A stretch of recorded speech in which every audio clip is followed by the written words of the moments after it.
Hello, welcome to खानी family vlogs. अस्सलाम वालेकुम दोस्तों, क्या आप जानते हैं कि एक साफ़ सुथरा किचन न सिर्फ सेहत की ज़मानत है बल्कि मज़ेदार खाना पकाने का भी पहला कदम है। आज के इस वीडियो में हम बात करेंगे किचन की मुकम्मल सफाई, चूल्हे की देखभाल और खाना पकाने के चंद ज़बरदस्त टिप। तो वीडियो को आखिर तक ज़रूर देखिएगा। सबसे पहले बात कर लेते हैं किचन की बुनियादी सफाई की। काउंटर टॉप यानी चूल्हा, गर्म पानी में 1 चम्मच बेकिंग सोडा और लीमू का रस मिलाकर स्प्रे बनाएं और काउंटर को साफ़ करें। ये कुदरती क्लींजर भी है। फ़र्श, अगर आपको अपने किचन का साफ़ करना है, गर्म पानी में सिरका डालकर फ़र्श पोंछें। यह चिकनाई और बदबू दोनों ख़त्म करेगा। अलमारियाँ, अंदरूनी अलमारियों की खाली करके गीली क्लॉथ से साफ़ करें। पिसे हुए नमक और लीमू से हल्की सी मैल साफ़ हो जाती है। नमक और लीमू को मिलाकर रगड़ें तो सिंक आपका चमकदार हो जाएगा। फिर गर्म पानी से धो लें। चमकता हुआ सिंक तैयार है। वैसे तो अब आते हैं चूल्हे की सफाई पर। ग्रिल और बर्नर को हटाकर बेकिंग सोडा और पानी का पेस्ट लगाएं। 15 मिनट बाद रगड़कर साफ़ कर लें। चूल्हे की सतह सिरके के महलूल छिड़क कर नरम कपड़े से पोंछें। सख्त दागों के लिए स्टील वूल का इस्तेमाल करें। गैस के सुराखों की सफाई, एक पिन या सीख से सुराखों में फंसे मिट्टी के ज़रात निकालें ताकि शोले और साफ़ हो जाएं। स्लैब की सफाई के लिए मैंने एक पुराना कपड़ा लिया और उसको अच्छी तरह रगड़ के स्लैब पर मारा ताकि वो साफ़ हो जाए। आपको नज़र आ रहा होगा तमाम गंद मिट्टी निकल चुकी है, जिसको मैंने कपड़े से साफ़ करके नीचे डाल दी डस्टबिन में। और मेरा लेजी टॉप अच्छी तरह से साफ़ हो गया है। रगड़ के मैंने इसकी सारी मैल निकाल दी थी। चूल्हे के पास भी चूल्हा साफ़ करने से अच्छा खासा गंद जमा हो गया था, जो मैंने जल्दी साफ़ कर दिया क्योंकि लाइट जाने वाली थी और मुझे बिजली पे कुछ काम करना था, इसलिए मैंने जल्दी काम ख़त्म किया। सफाई के बाद बारी आती है खाना पकाने की। तो मैंने आज दाल पकानी थी। खाना पकाने के लिए अब चंद आपको गोल्डन टिप्स दे दूँ, तब तक मैं जल्दी दाल को भीगने के लिए रख देती हूँ। कढ़ाई गर्म होने पर तेल में लहसुन और सब्ज़ मिर्च डालें। यह खाने में ज़बरदस्त जायका भर देगी। हल्दी का इस्तेमाल किया करें। हल्दी को तेल में हल्का भून कर डालें। रंग और जायका दोनों बेहतर होंगे। चावलों में क्रीमें डालें। मसालों का तवाज़न, मसाले हमेशा हल्की आंच पर भूनें। तेज़ आंच से उनका जायका कड़वा हो जाता है। आज हम दाल पका रहे थे तो मैंने दाल के भीगने तक जल्दी से अपने सिंक की सफाई कर ली। साबुन अच्छी तरह से मल लिया और उसकी सारी चिकनाहट और मैल को बाहर निकाल दिया। जितना भी गंद सिंक के सुराखों में पड़ा था वो मैंने उठा के डस्टबिन में डाल दी और जल्दी सिंक की सफाई कर ली। अब बारी है हीटर ऑन करने की। हीटर मैंने ऑन कर दिया। यह आहिस्ता हीटअप होगा।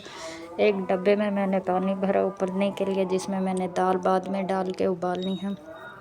अब मैंने दाल में थोड़ा सा बेकिंग सोडा डाला ताकि ये अच्छी तरह गल सके। इसको 5 मिनट के लिए रख दिया। तब तक पानी उबलने लगा। तब तक मैंने प्याज उठा लिया और प्याज छीलने लगी। मुझे 5 से 6 मिनट प्याज में लग गए। तब तक मैं आपको सफाई की कुछ तजावीज़ दे देती हूँ। अगर आपको अपना किचन साफ़ रखना है तो उसे रोज़ाना साफ़ करना पड़ेगा, क्योंकि रोज़ की सफाई से सफाई का काम भी कम हो जाता है और बंदा जल्दी से अपना काम ख़त्म भी कर लेता है।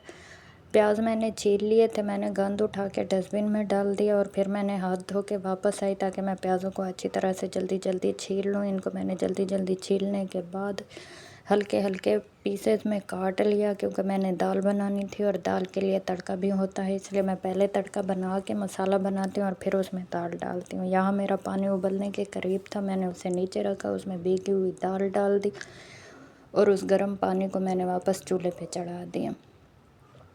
कुछ ही देर में उसमें झाग आना शुरू हो गई। क्योंकि ये बिजली का काम होता है, इसलिए इसकी झाग उठा के मैं सिंक में साथ डालती रही। इधर मैंने एक देगचा लिया, उसमें प्याज गरम की और प्याज़ों को भूनने लगे। इस आग थोड़ी हल्की करने के बाद मैंने उनको भूनना शुरू कर दिया। अब थोड़ी ही देर में ये ग्रीन रेड हो जाएंगे।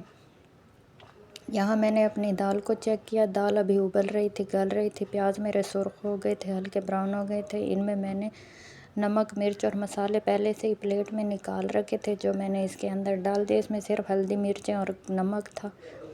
फिर मैंने उबलता हुआ पानी जो यखनी वाला था दाल का, वो उठा के मसाले में डाल दिया ताकि मिर्चें वगैरह ना जलें। अच्छी तरह से भूनने के बाद यहाँ गरम मसाला मेरा ख़त्म हो गया था, तो मैंने सोचा गरम मसाला पीस लूँ। मैंने गरम मसाले के पूरा मिक्सचर उठा के उसे ग्राइंडर में डाल दिया और उसको अच्छी तरह से मिक्स करने के बाद मैंने ग्राइंडर का स्विच ऑन कर दिया। स्विच ऑन करते ही वो अच्छी तरह से ग्राइंड होने लगा। जब ग्राइंड होते होते वो बिल्कुल पीस गई तो फिर मैंने उसे निकाल के उसके डब्बे में डाल दिया था। इसी तरह जल्दी जल्दी मैंने अपना काम ख़त्म किया। 2-3 बार मैंने इसे बंद करके चलाया क्योंकि मुसलसल चलने से ये हीट अप हो जाता है और इसके ख़राब होने का ख़तरा होता है। मेरे पास ये पुराना ग्राइंडर है तो मैं एहतियात से इसे इस्तेमाल करती हूँ। इसमें से एक डनी जो थी वो रह गई थी, इसलिए अब मसाले में मैंने दाल उबल गई गल चुकी थी, मैंने इसे मसाले में डाला।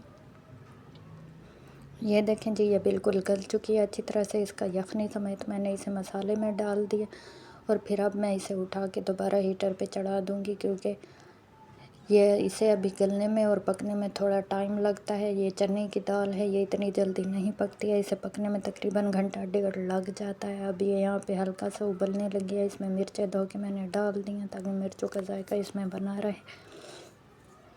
ले जी, हमारी दाल तैयार हो गई है। 5 मिनट तक मैं इसे चूल्हे पे खड़ा रहने दूँगी, फिर इसके बाद मैं उसे उतार लूँगी। वीडियो पसंद आई हो तो चैनल को सब्सक्राइब और लाइक कर दें, अपने दोस्तों के साथ